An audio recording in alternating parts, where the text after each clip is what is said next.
Jangan sampai umroh pakai visa yang keliru. Masih banyak yang bingung perbedaan visa turis dan visa umroh. Padahal ini penting banget sebelum berangkat ke tanah suci.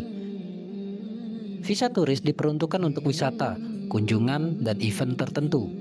Visa ini tidak dikhususkan untuk ibadah umroh, tidak mendapatkan layanan umroh resmi, dan tidak terdaftar sebagai jamaah di sistem Kementerian Haji Saudi.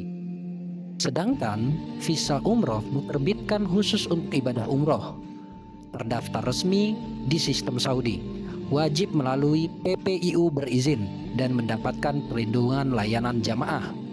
Secara aturan, umroh yang aman dan sesuai regulasi adalah menggunakan visa umroh resmi. Jangan ambil resiko ibadah seumur hidup, pastikan visa kamu benar sebelum berangkat.